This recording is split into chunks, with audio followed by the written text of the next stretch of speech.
Hey, this is Trav here, and this podcast relies on the good people who help support this podcast on Patreon, and I'd like to give a big thank you to Bill, Bree, Brendan, Grant, Lisa, Mog, Dan, and Paula. Thank you so much, and here's the show.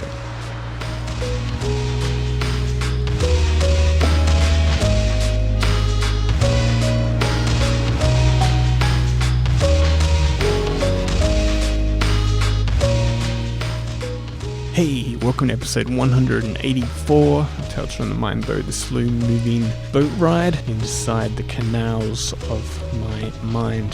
This is Trav Nash speaking, and thank you very much for listening to this episode. I really do appreciate it. And today's show is something a little bit different. I guess you expect that these days. I saw the Todd Phillip's Joker film on Saturday, and it's not really a movie review of it, other than I highly recommend it, but I think it's more of a how this movie is so misunderstood, and some of the points I think it was trying to make, and how I think it's an important film that everyone should see. So it's a good show, all you need to do is sit back, relax, think about seeing this film as we set sail.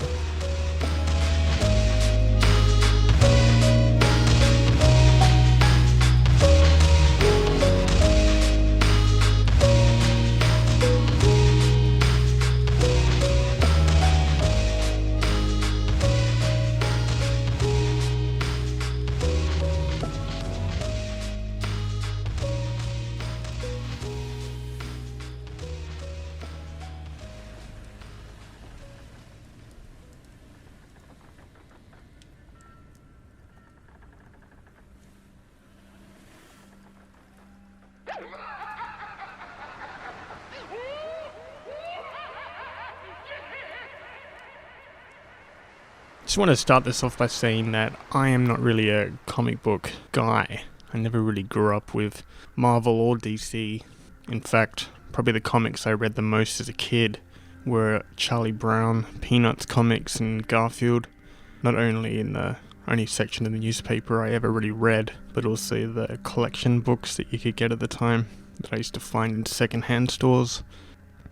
Aside from that, I think my grandparents would give me these British Beano comics that I think were probably a little bit too advanced and too wordy for my mind back then. So I think I liked more the design of the characters was more interesting to me than the short stories, which I think I just had the mindset that all comics are like 3-paneled or 6-paneled sort of quick gags that half the time I never got the reference to. I think because of Tim Burton's Batman in the late 80s, I think there was a change in perception. Maybe the nerd culture became much more mainstream, and I think I became more aware of Batman. I really liked that film, and I sort of got a lot into the Tim Burton's sort of darker style, and when I finally got around to seeing it years after it was at the cinema, I was blown away. The dark and grittiness was something that I've never seen before, and something that's been labelled like a comic book film about a man dressed up as a bat, which is such a ridiculous concept. So since then, I guess, and also of Christopher Nolan's versions of The Dark Knight, I've been extremely interested in Batman as a concept, but he's constantly portrayed as this sort of withdrawn, traumatized guy who's still suffering from the brutal slaughter of his parents and then lives in the Batcave. But then if you read any kind of modern version of Batman, he's got like 6 versions of Robin now, and he's got different versions of Batgirl or Batwoman. He's got this strange, huge group of allies that all seem to know each other's secret identity. So I find it quite confusing. I've read some back in maybe in the 90s, maybe in chronological order, but now I just read trade paperbacks of very specific stories. So I've read probably the main Batman stories, but I wouldn't say I'm an expert on any level. But I find the whole thing quite fascinating, and of course the Joker in the Batman comics is probably the most interesting, and when there's different interpretations of him, I'm always fine with that. Whereas other characters, I think they take too many artistic liberties. I think with the Joker, it's never really been established a definitive backstory, or he doesn't seem to have any other reason to commit the brutal crimes and the killing he does. He just does it because I think the one defiant fact is he just likes playing the cat and mouse game of Batman. And in some ways, the dual personalities, like Batman is always on the edge of insanity, and the Joker is pretty much what it's like to go all out, all over. Like, he's sadistic, he doesn't care about really anything. I think the connection to that in humor as well, how he's this guy that finds everything funny and dresses like a clown, but really he's this tragic character trapped within this place. It's on the verge of it breeds these kind of supervillains, and you could say that was probably born out of a man dressed as a bat who keeps solving all the crimes that the police seem incompetent to do. So why am I bringing all this up? Well, I bring this all up just to give you a bit of backstory that I'm not 100% invested in comic books. I don't pretend to be someone who's knows every plot line or storyline, so I'm not an expert in this field. But what I do enjoy is movies, and ever since maybe my late teens, I think I've been taking movie watching seriously, and I try to watch all the classics from the beginning of first cinema to silent films to occasionally seeing recent films. The latest sort of films these days, they're kind of more ones that are released in theaters. They are comic book films, but I've never been into the superpowered, overpowered kind of superheroes. I've never really understood Superman or Wonder Woman or the Flash or the Marvel Avengers and stuff like that. I watched Iron Man and I thought it was a fine film, but and I like Guardians of the Galaxy more for its sci-fi. It kind of felt like a Star Wars Indiana Jones adventure to me. So I think the only time I've been really that fulfilled is when I've seen different interpretations of Batman. I mean, except for the sort of campy George Clooney. I mean, obviously everyone's not 100% involved in that. It was more like harkening back to the Adam West days, where they sort of represented more the kind of 50s, 60s Joker, where it's a bit more psychedelic and just went all in. They didn't really, made it as camp as possible. So Saturday I saw the new Joker film, and I've been purposely, other than seeing the main trailer and hearing that Joaquin Phoenix, who's, as weird as that guy is, he's a pretty consistent actor, and when he throws himself into a role, whether it's in Walk the Line or even something like Her, there's something just weird about the guy. I don't know, some people just give that kind of presence. He seems to have that Hollywood good looks, good genetics, but there's also something that's a little bit uneasy inside. And he's also someone who obviously really respects the craft of acting, and is at a point probably in his career where he can pick and choose his projects a little more than others, I guess. So apparently he wasn't really interested in doing this Joker film, probably because, the success rate of DC movies is a bit uneven these days since Christopher Nolan has stopped making the Batman films. And obviously the Heath Ledger Joker is probably widely accepted as the definitive Joker at this point, other than the animated series with Mark Hamill doing the voice.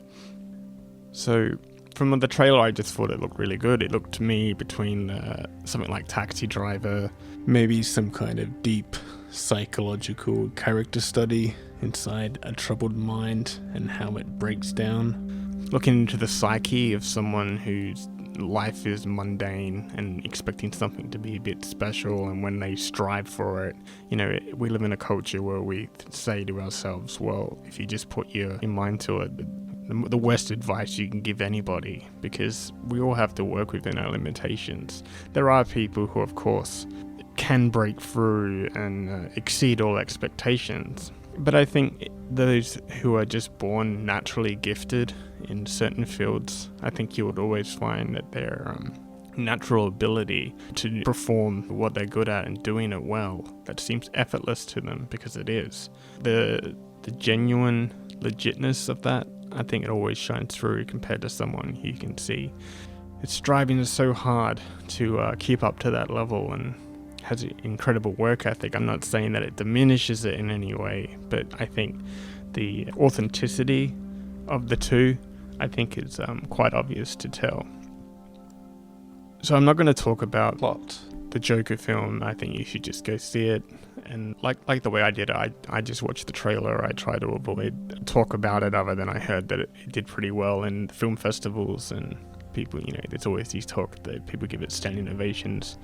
A couple of independent films I've seen that they've fawned over this kind of Oscar bait films. I've watched them and was like on the fence. Like, we're living in a strange era now where the cinema seems to be sort of like, unless you're a director like Tarantino who gets full reins to do what he wants, cinema seems to be so pandering to a certain ideology, or especially sort of action films pandering to a Chinese market and the rules that they put in place that I think strips a story. The story is always second, and the theatrics and the spectacle of the film is in the forefront, and that's fine because some of the greatest action films of the 80s are exactly the same. But I feel that those films back in the 80s, something like Rambo or something like that, I think you got to remember there's just nothing like that was pushing it out that extreme, and it was shocking and sort of rattled you a bit when you first saw it. Something like Clockwork Orange as well. I mean, it was a lot of radical film. Things were being really pushed to the limits of what you can and cannot do in film. It definitely caused a reaction, and there was quite clearly there was some copycat murders that was somewhat connected to it, and to the point that Kubrick took one of his most successful films and pulled it out of cinemas. It only got a re-release, like a home video version, when he died. So it brings me to this point about the reaction to this movie before it came out. This buzzword of using the term incel, which seems to be in vogue.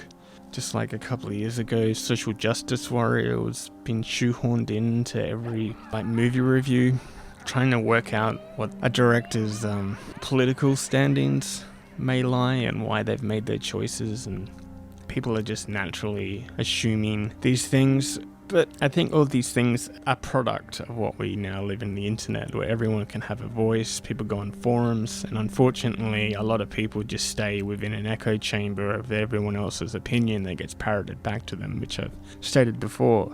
So it's very hard to convince someone to see another point of view. And I'm always open for other people's points of view, but I'm also, after seeing the film, I watched a few reviews that I watch on YouTube. And it's just astonishing to me how many people miss the point. It's like something inside of them set off a high frequency pitch in their ear, and then they just lost themselves in their head, and then they were just stewing over a certain scene that they've misinterpreted. I think they totally missed the point of the film. The film is not to be watched in scenes or clips. It's to be watched as a whole. That's what's presented by the director. That's what's been acted. It's been expertly filmed. And I should also state that I really like the film. I just want to say also that it's not Taxi Driver level, and it's not the King of Comedy. I think if those movies didn't exist and this came out, then this would be a revolutionary film. But it doesn't copy and paste these ideas, it puts elements of that. I mean, the fact that even Robert De Niro is even in this film and kind of playing a talk show host in a kind of similar flamboyant attitude that he had in The King of Comedy. I think it's a well-meaning gesture that it's not like they're not paying dues what dues is worth.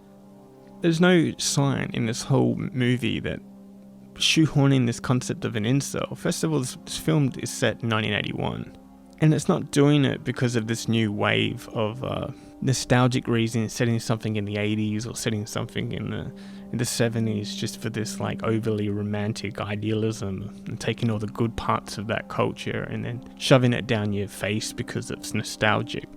I think it shows a pretty accurate representation of a kind of alternative New York that's supposed to be Gotham City, and a lot of things are kind of explained without shoving it down your throat. I mean, there's trash everywhere, and then they mention it's because there's a garbage strike, and then there's civil unrest in the street. It shows he gets mugged at the start as he's just twirling signs for a small business, and some kid steal his signs and then kick the crap out of him in an alleyway while he's dressed as a clown.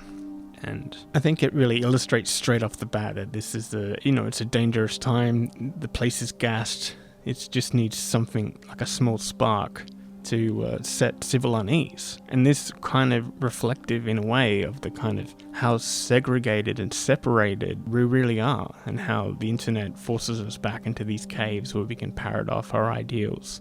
But in the scheme of things, we all feel very alone, we feel very isolated, even when we think we're safe among a group. It's this hive mentality of the same idea. We don't normally, in packs of people, like people's opposing ideas. We're less accepting of it. That's just human nature.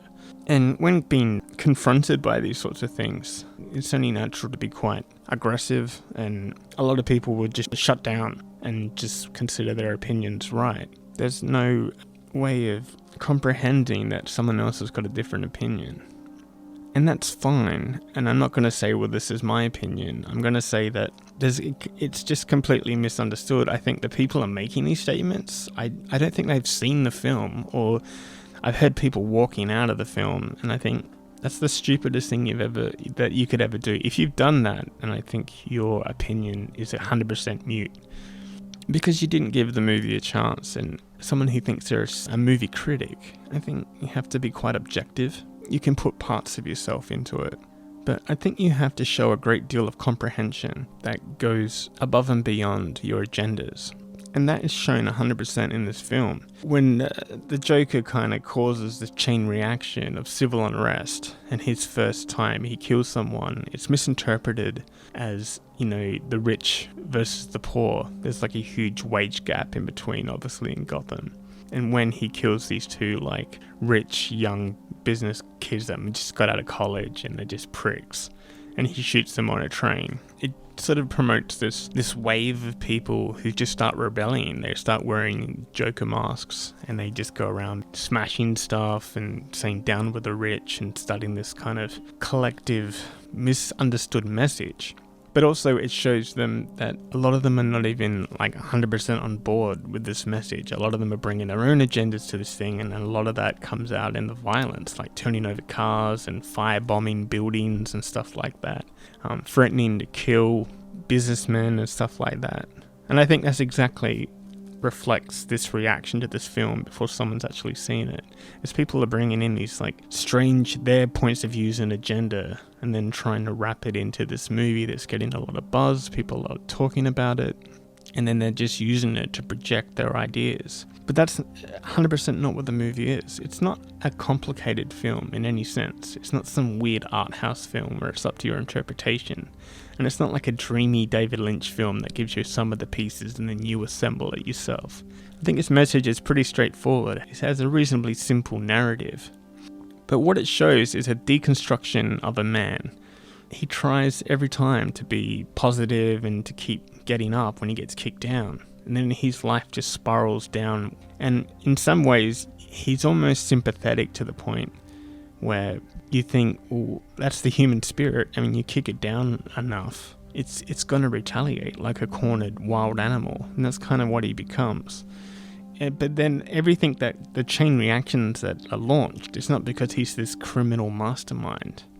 It's just that his actions inspire the animalistic mentality inside all humans. I mean, it doesn't take very much to push a normal, whatever normal is. It doesn't take much for someone to be pushed into riots, that people go crazy. Look at people who go see a soccer game. I mean, they're just normal, everyday people. Then their team doesn't win, and then they drunkenly get into a fight. And suddenly they become this monstrous, destructive force that maybe not necessarily they would have been. And I think that it shows that. I think that it shows even with someone with the best intentions can be stripped of all its humanity and then just become this empty husk that doesn't even care anymore and seeks revenge, I guess, against that world, doesn't care about the consequences. And that kind of stuff is inspiring. We're inspired to see people who are clearly free. I don't mean inspired like this is a good thing. I think it's more showing a darker side of humanity that a lot of us don't want to acknowledge, that it doesn't take much for an average person to become like this. But the other factor I think people don't talk about it much is mental illness. He's clearly suffering from a severe mental illness. He doesn't think properly, he's very withdrawn, he can't communicate to people, and worst of all, he's got this nervous strange laugh that he can't stop. He'll just burst into laughing, and he starts frothing, and he's trying to stop it, and he's choking himself, and to the point where he's on a bus, and this woman says, "What are you laughing at?" And he has to hand her a little note that says, "Sorry, I got this condition." I think that in itself is quite interesting, because one of the catalysts of his descent is because he sees a psychiatrist or a psychologist from the government every week, and she tells him to write like a journal. I mean, I don't know if he's using that time wisely. He seems to just he's not really listening to her, and she's not really listening to him. But he's basically there to just keep getting these prescription drugs that seem to balance him a little bit, but obviously maybe doing him more damage than usual. He claims that the nervous laugh is a side effect of the medication. But after his second visit, she says that they're retracting funding, and this whole thing is going to go. She can't be paid to do this job anymore. He no longer has help that he needs, someone that's it's got severe mental illness, and the government's cut that away. And also he asks, well, how am I going to get my scripts? And she's like, I don't know. And she basically says that the government doesn't care about people like you, and the government doesn't care about people like us. Nobody cares about us. It doesn't matter to them. And I think that's like the ultimate message in this thing. Like, this is exactly what we're living in right now. I mean, mental illness is on the rise. There's like a huge increase in male suicide. It's shocking when you see these stats. I mean, stats can be changed in, they can prove anything really, but they are quite astonishing.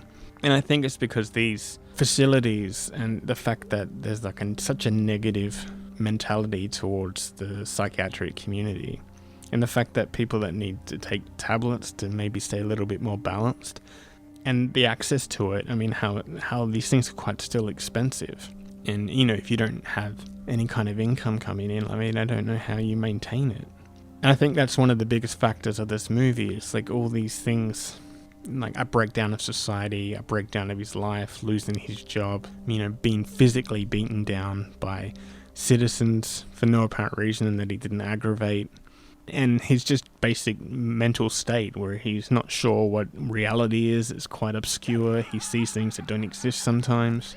I think all these factors, without showing a kind of long backstory like other films have done, it shows a guy that is constantly fighting forward against all odds and just keeps getting smacked down every time.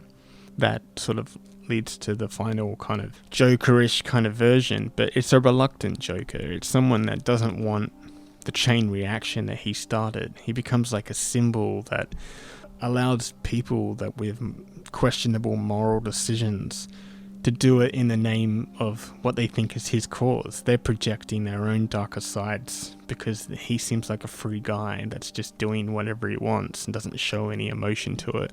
So all these people that are following him wearing these masks and like destroying the city and rioting and God knows what.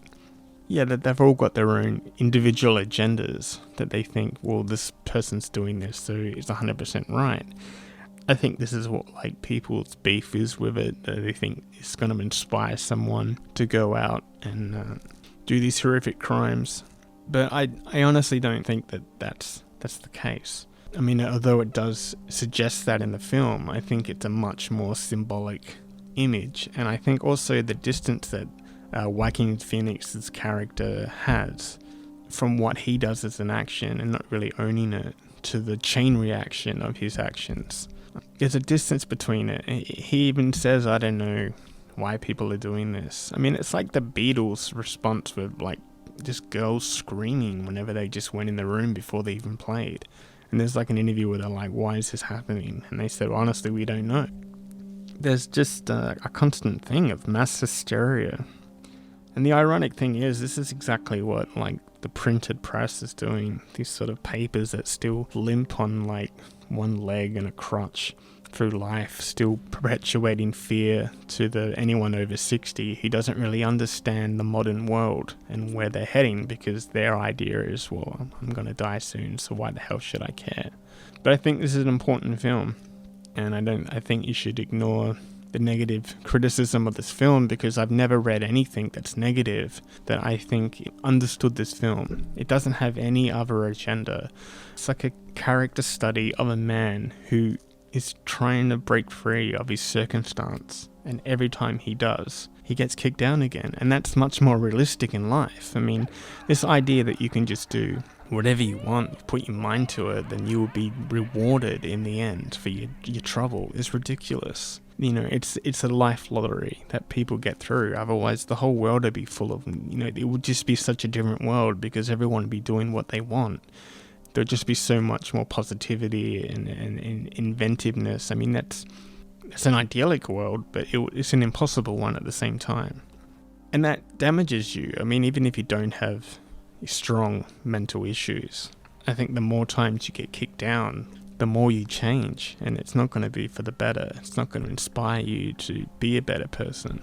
So I think it's important to see that sort of darker side of humanity.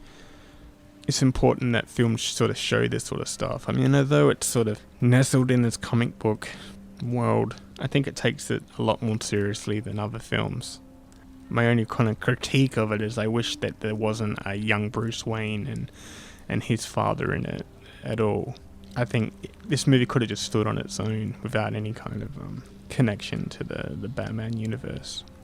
But yeah, I highly recommend it, and you can make your own judgment up for yourself. This movie has nothing to do with being an incel or being a confused white male. I mean, this seems to be something that could possibly happen to anyone who's trying at life to, do the best they can with what they've got, and just being broken down by the environment they're in and the situation they're in, and just poverty itself, and how that so limits your avenues and lifelines. So that's my thoughts. Go see it.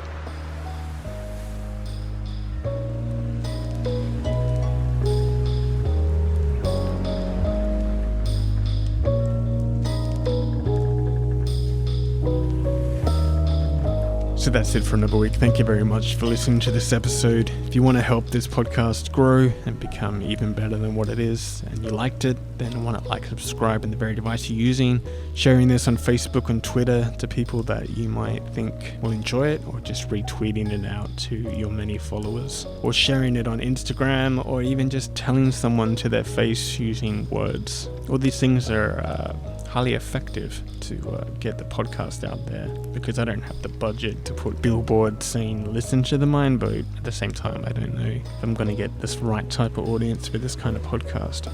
So really I rely on you good people to help spread the word with like-minded souls.